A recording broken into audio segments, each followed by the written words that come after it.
در این ویدیو میخوام در مورد نیمه تاریک وجود با شما صحبت کنم که اگر نیمه تاریک وجودمون رو بشناسیم بهتر زندگی میکنیم، رابطمون با آدم‌ها بهتر میشه، با پارتنرمون بهتر برخورد میکنیم، با خانواده‌مون خیلی بهتر برخورد میکنیم و اگه از یه چیزی ناراحت بشیم میدونیم که این یک نیمه تاریک وجود ماست که در ناخودآگاه ما پنهان شده و ما اون رو نمیپذیریمش، یک نقابی روی صورتمون گذاشتیم و این باعث میشه از آدم‌ها ناراحت بشیم به خاطر اینکه خودمون اون رو داریم ولی قایمش کردیم.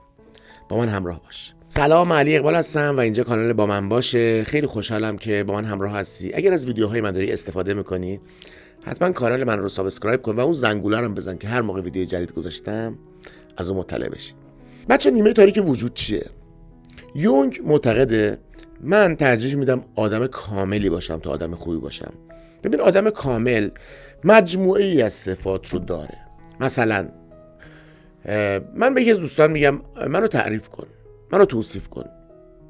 یک دوست بی‌طرف هستش که ازش صادقانه خواستم من رو توصیف کنه. میگه علی اقبال پسر خوشقلبیه، مهربونه، پشتکار داره ولی زودرنجه، یه خوردم شلخته است، یه خوردم بی‌نظمه.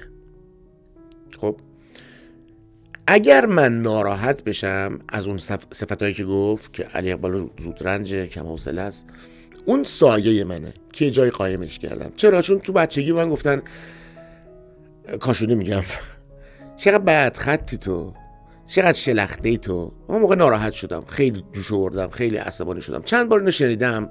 خب اینجور بودم دیگه، بی دقت بودم، یه خورده شلخته بودم، مثلا اتاقم مرتب نمی‌کردم یا یه جایی هم مثلا آن تایم نبودم.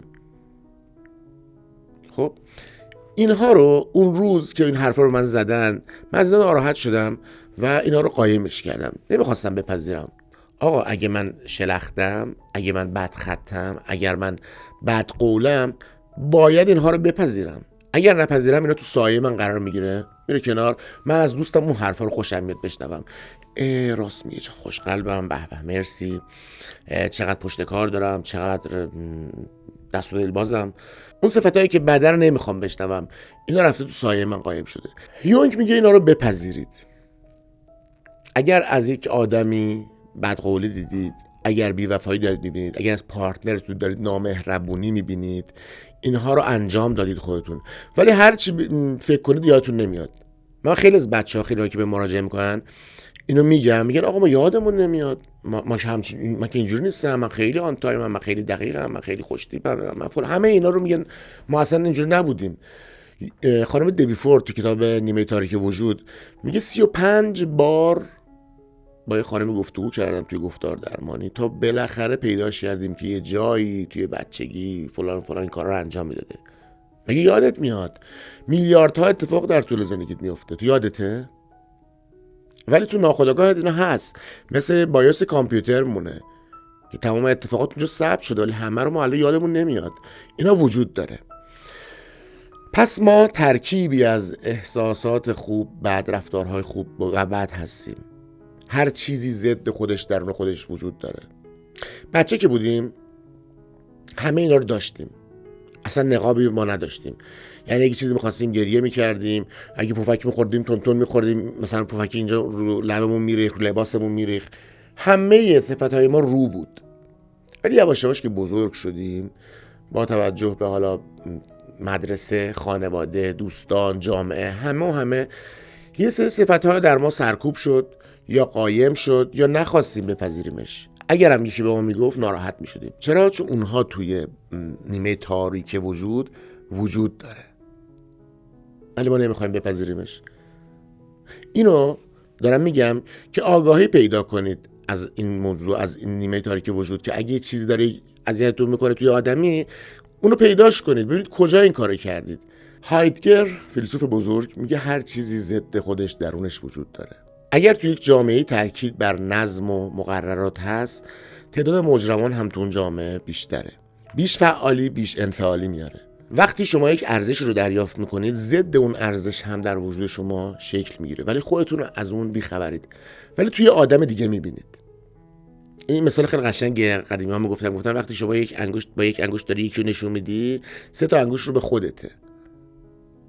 من اینو تجربهش کردم. من قشنگ داشتم به یکی نصیحت میکردم، حواسم به این موضوع اصلا نبود. گفتم من حالم از بی‌نظمی به هم میخوره، از اونایی که اتاقشون به هم ریختن حالم به هم میخوره، از اونایی که آن تایم نیستن حالم به هم میخوره. داشتم خیلی با جدیت این حرفو میزدم. اون دوستم همونجا به من اشاره کرد، گفت علی جان اتاقت خودتو ببین. اتاق خودم راست میگفت. انار خورده بودم، پوستش رو میز بود. یه مش کاغذ نوشته بودم، کاغذ اونجا اتاقم ریخته بود. سازم اون گوشه بود. پلیورم اونجا افتیده بود. همه اونا اونجا بود ها. ولی خودم حواسم نبود، تاکید بر نظم داشتم. همون روزش یه جا قرار داشته بودم، نیم ساعت دیر کرده بودم. منم خیلی تاکید به آن تایم بودن دارم. حواسم نبود. اینا تو سایه وجود من بود. خب برای همین ناراحت میشدم. به این موضوع که آگاه شدم که چیزی که داره من ناراحت میکنه در وجود خودم دارم، اینو بپذیرمش، بدونم آقا من مجموعه ای از صفت‌های خوب و بدم. من آدم شلخته ایم. اگه کسی به من گفت نباید ناراحت بشم چون در وجودم دارم، من بدنم بو میداد. صادقانه میگم اینو. یکی برای من خیلی دوستی خب نمیخواست به من بگیره، روشم نمیشد. برای من روز تولد یه اسپری این بادی اسپلشر گرفت و خیلی مؤدبانه به من فهمود که بدنم بو میده. ولی کسی به من میگفت ناراحت میشدم. یعنی قبلا به من گفته بودن، گفتم یعنی چی، این چه حرفیه، گارد میگرفتم. ولی سایه من در وجودم داشتمش. همه موضوع همینه. اگر یک صفتی در یک آدمی داره شما رو اذیت میکنه، خوب فکر کنید ببینید کجا اونو در وجود خودتون داشتید، پیداش میکنید. اگر در خودآگاه پیداش نمیکنید، در ناخودآگاه پیداش خواهید کرد. ما این کارو انجام بدیم، تمرین انجام خواهیم داد با ژورنال نویسی. ما روزانه ژورنال مینویسیم، تمام احساساتمون رو میاریم روی کاغذ.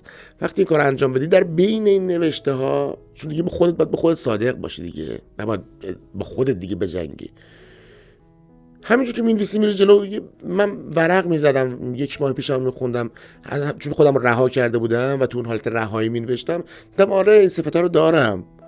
این صفاتی که توی دوستم می‌دیدم و خیلی ناراحت می‌شدم، خودم توی نوشته‌های خودم کشفش کردم، پیداش کردم. فارغ از اینکه گارد بگیری برای خودت، با خودت باید حرف بزنی و اونو پیداش کنی. خلاصه کل بحث نیمه تاریک وجود این بود. حالا من به طور عامیانه و خودمونی گفتم، ولی خب اگه دوست دارید حتما کتاب نیمه تاریک وجود رو بخونید. من 3 بار خوندم این کتاب رو و بسیار هم عالی بوده. هر بار یه چیز جدید یاد گرفتم. بحث سایه های یونگ رو بخونید، خیلی کمکتون میکنه. خیلی بهتر زندگی میکنید، خیلی با آرامش زندگی میکنید.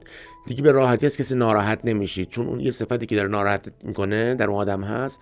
میبینه منم دارم. آقا من خیلی روی موضوع حساس بودم که حتما همه باید ریاکشن به من بدن، به پیام من. تا پیام من دیدن چرا یکی جواب نداد، آتیشم میزد این موضوع، خیلی ناراحتم میکرد. بعد خودم رفتم اتفاقی به یکی از پیام‌های دوستامو داشتم میدیدم، تولدم تبریک گفته بود 1 سال پیش، جوابشو نداده بودم.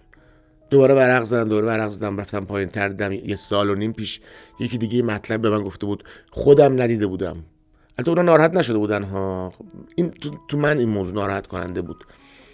دیدم خودم همون آدمم که ریاکشن نداده بودم، جواب کسی نداده بودم، ولی خودم 5 دقیقه دیر میشد کسی جواب ما نمیداد ناراحت میشدم. خب این سایه من بود دیگه.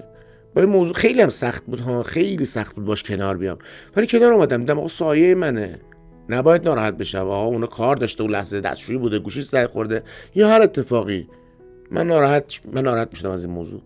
ولی وقتی سایه رو شناختم دیگه حلش کردم، ولی خیلی خوشحالم، خیلی بهتر زندگی میکنم. اینم از سایه های یونگ. خیلی خوشحال شدم که این موضوع رو تونستم بگم. حالا ببخشید اگه کم و کاسی تو حرفام بود. دوست دارم که نظرتون رو بشنوم، برام کامنت بذارید. اگر ویدیو من رو دوست داشتید برای عزیزانتون بفرستید، شاید کمکشون کنه که سایه هاشون رو بشناسن و حداقل جرقه بخوره که بتونن روی موضوع بیشتر کار کنن. دوستتون دارم. فعلا مراقب خودتون باشید.